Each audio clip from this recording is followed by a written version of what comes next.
that in the spring of 2017, the Evergreen State College underwent a wild week of protest having to do with accusations that the institution was irredeemably racist and white supremacist and a bedrock of all the evils of Western society.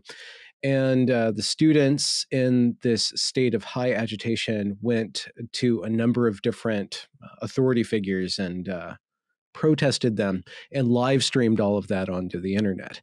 And they took over the campus. There was blockading. There was hostage taking, uh, maybe a mild form of hostage taking, but definitely people were blockaded into rooms and not allowed to leave or even to urinate without oversight of the students, including the president of the college. That's terrifying. And yeah, it was really, really ridiculous during that time. So I was on campus for the second day of protest. The first day of protest, which most people probably know of because it involved a public figure that was able to pinpoint the problems that were going on and articulate them in a very fine manner, named Brett Weinstein. He was the first person that they protested. And the reasons why they protested him are because of some emails that he wrote protesting politely, or at least, yeah, no, he said he's protesting this thing called the Day of Absence, where traditionally Black students, faculty, and staff absented themselves from the campus and did workshops off campus, and then so-called white people did workshops on campus about being white or being of color, and then they would come back on the next day and have a day of presence where everybody's supposed to celebrate diversity and all of its wondrous flowerings of multiculturalism. And but what happened in the wake of the Trump election, and also in the wake of much uh, studied redesigning, or at least proposals of redesigning the school around concepts of diversity, inclusion, and equity, especially this word named equity that everybody had a different definition of. Mm. It had something to do with equal outcomes. Um, and they were doing a lot of proposals about, recreating a college that was much more fair, I think would be a more grounded term, for everybody, especially students of color, and especially Black students, and especially, I guess, Native American and Pacific Islander students. But mostly it was about the Black students. And the proposals that they made regarding that were based on data that was, and I have recordings of this from the head of statistics. The data that they used to show that Evergreen was racist was fallacious. They cherry picked the data to show what they wanted. The actual outcomes include the negative outcomes actually include a lot of low income first generation white male students. And they scrubbed that out because the white male, as was evinced in seminar, workshop, lecture, and class that I took over the course of my 4.5 years there, the white male was, the dominant force and the vector of oppression. Hmm. But even though the white male is not being served by this institution, especially the low income white male, that was kind of hushed up to boost up that this particular group. They wanted to reorganize resources to attend to. So Brett Weinstein was involved along with other teachers in arguing against this, and he's a very progressive man. So he states time and again that he's for equity. I don't know exactly what he means by equity, and I don't want to put Hmm. words into his mouth, but he definitely thought of a different version of equity, or at least he was thinking about the outcomes, the real outcomes of these initiatives. And when the college decided to reverse the day of absence and invite and actually require students to segregate based on race, and white students to go and participate in these off-campus seminars, and the content of these seminars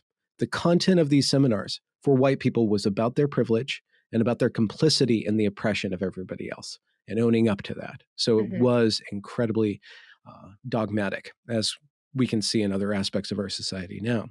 So the students decided to protest Brett Weinstein first, and they filmed that all. And Brett had connections in social media land, and the way that the students protested was over the top. You can see that you really have to see how they're acting. It Mhm. is crazy making and anxiety making, and it might be bad for your blood pressure, but it might inoculate you to any struggle sessions that you might stumble into in your day-to-day life. Uh, but they protested Brett Weinstein. Then the cops were called because somebody said that they have professors being trapped. So the cops responded to check that out, and the students rushed the cops. The cops moved the students out of the way, and therefore that was their claim to police violence. The cops kind of just kind of let the students go, and then the students went, and they're like, "Well, what do we do next? It's all on video. What do we do Mhm. next? Well, let's go to let's carry on. Let's keep this going." So they go to the admin building, the library admin building, and they just continue just going crazier and crazier and crazier and crazier, and all live stream. So there were rooms that I was in that I was witnessing this. Towards the end of the documentary, which is a very long documentary, uh, there's a room that I'm actually in, a class that I'm in, where a struggle session happens, where white people are told to shut the F up. We're told that our silence is literally killing the students of color. And then when we ask for clarification, we're told to shut the F up. So we're Mhm. like, well, what do you want? What do you want? And they just kind of want to tear us down and do the struggle session thing where they browbeat people. It's all on tape. It's all on tape. So Mhm. at first it seemed really ridiculous because Evergreen's activist tendencies are always kind of silly to me. Um, Sorry to say, but all these posters and these slogans, and like they they had this one, the epitome of Evergreen.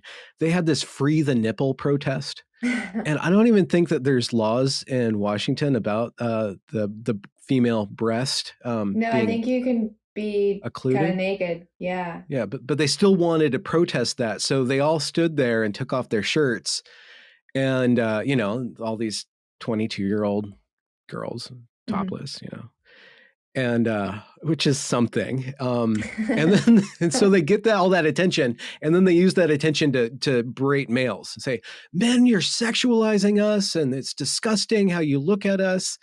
And you're like, okay, like there's one side of the story, and I'm not going to say anything, but those are some very ripe bosoms that you have on display. And I'm sorry, you're displaying them to get attention in order Right. to do what with that attention. So, Right. it just kind of let that level of, young people experimenting with being serious, experimenting with have a lot of meaning in their life and changing the world. And there's a lot of rhetoric about changing the world at Evergreen. And when the new president came on in 2015, he explicitly made the college's activist wing, he put them in power specifically around issues of race. And Mm. all these workshops started happening. I have all the footage. I was on camera in those. I was in those rooms, and those rooms were very ritualized. It was just like being in a church, but a very, very boring, sanctimonious church. Like it was all about oppression and solving oppression, and everybody had like these witness statements, and then they had these drum circles, and they had all these sermons and stuff, and then they'd show you the data, and the data, like you could obviously see that Evergreen's doing really, really good with regards to students of color. Like they're Mhm. increasing ahead of the national average, and they're having a better reportage about the happiness of these students. But they're like, as you can see, you're looking at the data. As you can see, the dominant culture is in the way, and we need to, now is the time to really change ourselves and stuff.